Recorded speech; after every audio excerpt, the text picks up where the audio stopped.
अमरावतीत नवरात्र उत्सवाच्या पहिल्याच दिवशी भाविकांनी देवी दर्शनाचा लाभ घेतला। जुनी अमरावती परिसरातील सुरक्षा ही पोलिसांची सर्वोच्च प्राधान्याची बाब बनली आहे। प्रशासनाने भाविकांना उत्सव शांततेत आनंदात साजरा करण्याचे आवाहन केले आहे। पुढील 9 दिवस अमरावतीत देवी भक्ती, आरत्या आणि दांडिया गरबाच्या तालावर नवरात्रीचा जल्लोष पाहायला मिळणार आहे। आज दिनांक 22 रोजी घटस्थापना होणार आहे। त्याचप्रमाणे आज नवदुर्गाचा उत्सव चालू होणार आहे 2 तारखेपर्यंत। त्यानुसार आजपासून जवळपास आमच्या कोल्हापुरी गेट हद्दीमध्ये सराफा बाजार, काळाराम मंदिर, आणखी हनुमान नगर, माता खिडकी, पार्वती नगर या प्रत्येक ठिकाणी जवळपास 63 नवदुर्गा मंडळ स्थापन होणार आहे। तसेच 9 शारदा उत्सव शारदा मंडळ स्थापन होणार आहे। आणि त्याचप्रमाणे 6 ठिकाणी गरबा आहे। गरबा आज जो आपला सराफा लाईन आहे, मोठी वर्दळ असते या ठिकाणी।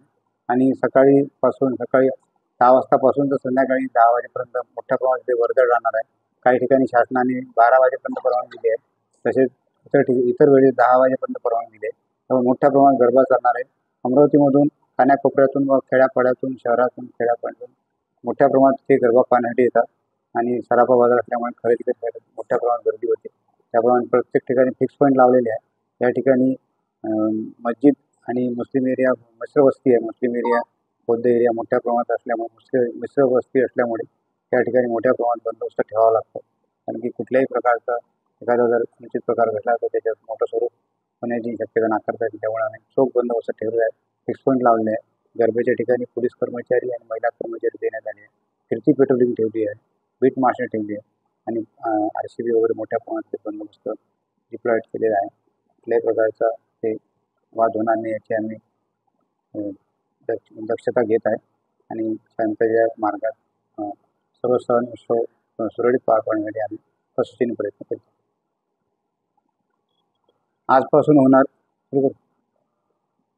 सुरू होणाऱ्या दुर्गोत्सवामध्ये महिलांनी दागदागिने घालून जास्त येऊ नये। कारण की गर्दी असल्यामुळे कुठल्याही प्रकारचा अनुचित प्रकार होऊ नये, त्यामुळे जास्तीत जास्त प्रमाणात सोन्याचे किंवा काही दागिने घालून येऊ नये आणि स्वतःची सुरक्षा स्वतः करावी। त्याप्रमाणे आम्ही जर कुठल्याही प्रकारचा चिडीमार किंवा कुठल्याही प्रकारचे छेडखानीचे प्रकार होणार या दृष्टीने आम्ही चोख बंदोबस्त बजावत आहे। तरी प्रशासनाला सहकार्य म्हणून तुम्ही सर्वांनी आपापले दागिने आणि आपले जे मौल्यवान वस्तू आहे ते सांभाळून राहावे। आमचा तो चोख बंदोबस्त राहीलच। आणि सर्वांना या निमित्ताने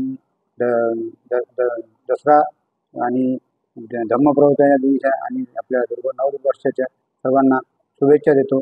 आणि तुमचा सण आणि सर्वांचा सण शांततेत सुरळीत पार पाडेल यावर प्रार्थना करतो।